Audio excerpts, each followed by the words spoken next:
Imaginez un instant. Et si le premier contact n'était pas un grand message de paix universel, mais plutôt une pile de documents scientifiques ultra détaillés?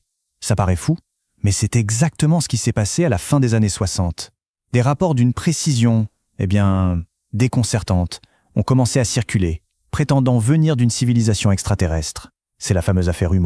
Alors, un de ces documents, le D74, est particulièrement marquant. Oubliez les grandes salutations ou la philosophie. Non, ça commence comme ça, de manière brute, avec une précision d'horloger. Et c'est là que tout commence. C'est le début d'un récit qui se veut purement factuel, scientifique, et il va nous emmener vraiment, vraiment loin. On plonge directement dans le vif du sujet. Le rapport ne s'embarrasse pas de fioritures. Il donne tout de suite un lieu, une date et même la composition de l'équipage pour ce qui serait leur tout premier atterrissage. Voilà ce qui est dit, noir sur blanc. Un vaisseau en forme de lentille, avec 6 personnes à bord, dont 2 femmes, qui auraient atterri dans le sud de la France. Leur mission, toute simple, commencer à étudier notre planète. C'est vraiment cette précision presque militaire qui cherche à asseoir la crédibilité de tout le récit. Bon, c'est bien beau tout ça, mais il venait d'où cet équipage? Eh bien, le document nous emmène faire un tour sur leur planète, Humo. Et là, attention, on a droit à un portrait géologique d'une richesse absolument stupéfiante. Alors là, la comparaison avec la Terre est directe et franchement, ça frappe. Humo serait donc plus grande, plus massive et avec une gravité plus forte que la nôtre. D'ailleurs, un jour sur Humo, qu'ils appellent un 12 îles, durait presque 31 de nos heures. Et attention, ces chiffres, ce n'est pas juste pour faire joli, ils sont cruciaux car ils vont conditionner absolument tout le reste. Et ça ne s'arrête pas là. Le document va jusqu'à nous donner une coupe de la structure interne de la planète. Oui, on a un diagramme super détaillé qui montre 9 couches géologiques bien distinctes, les Ixo-Zu-Odiomo. Alors, oubliez notre vision simple de la Terre avec croûte, manteau, noyau. Là, c'est une autre paire de manches, c'est bien plus complexe. Si on regarde au cœur même de la planète, ce qu'ils appellent la strate 0, la composition est radicalement différente de ce qu'on connaît. Chez nous, le noyau, c'est surtout du fer et du nickel. Eh bien, chez eux, il serait dominé par le cobalt à plus de 88%. C'est une différence fondamentale et comme on va le voir, ça aurait des conséquences électromagnétiques juste énormes. Le rapport continue de décrire des choses assez folles, comme cette fameuse 6e couche. Imaginez un peu, des structures de diamants aussi grandes que des continents et des poches de gaz gigantesques. D'après le texte, c'est de là que viendrait leur activité volcanique. En gros, des éruptions de colonnes de gaz enflammées. C'est quand même une sacrée image. Et ce qui est paradoxal, c'est que, malgré sa taille plus imposante, la surface de terre ferme sur Humo serait en fait assez limitée. On parle de seulement 38% de la planète qui serait couverte par un seul et unique continent et quelques îles. Tout le reste, un immense océan global. Bon, après avoir exploré la planète en détail, il est temps de lever la tête. Parce que toute planète a son étoile, son soleil.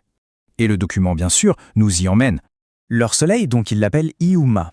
Le document va même jusqu'à essayer de lui donner une adresse dans notre propre ciel. Ce serait l'étoile qu'on connaît sous le nom de Wolf 424, à un peu plus de 14 années-lumière de nous.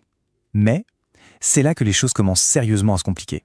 Et au milieu de tout ça, il y a cette anecdote que je trouve fascinante, sur l'histoire de leur propre science. Apparemment, leurs anciens astronomes se seraient trompés dans leurs calculs et auraient cru pendant très longtemps que leur planète suivait une orbite en double hélice. C'est le genre de petits détails culturels qui, mine de rien, donnent une profondeur assez surprenante à tout le récit. Sauf qu'il y a un hic, et un gros. Les chiffres, ils ne collent pas. Et ce qui est incroyable, c'est que le document le dit lui-même.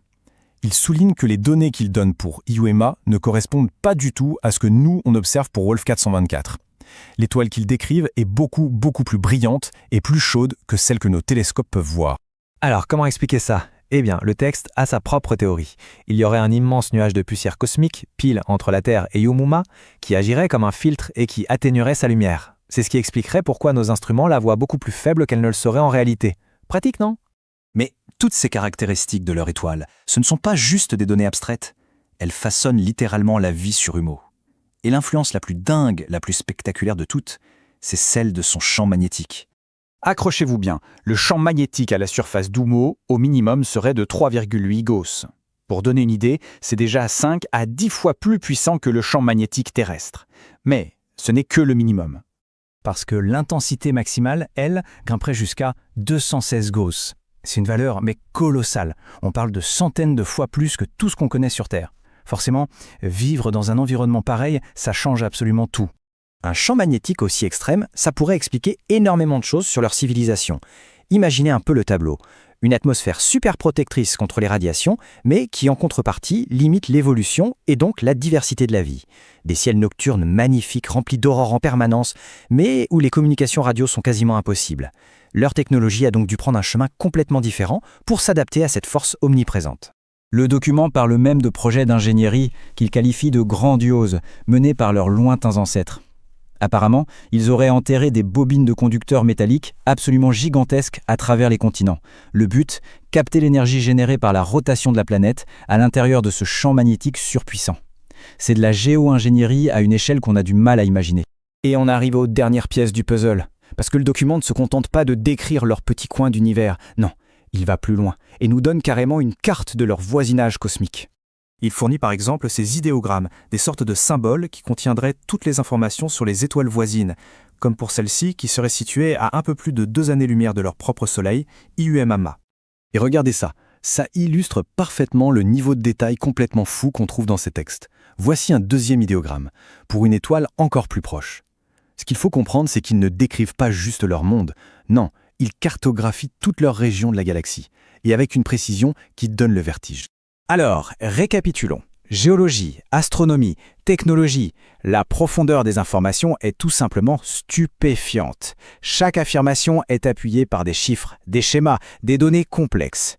La question, des décennies plus tard, reste donc entière. Est-on face à un authentique rapport scientifique venu d'ailleurs, ou bien à l'une des œuvres de science-fiction les plus complexes et les plus imaginatives jamais créées ? Franchement, la réponse est encore loin d'être évidente.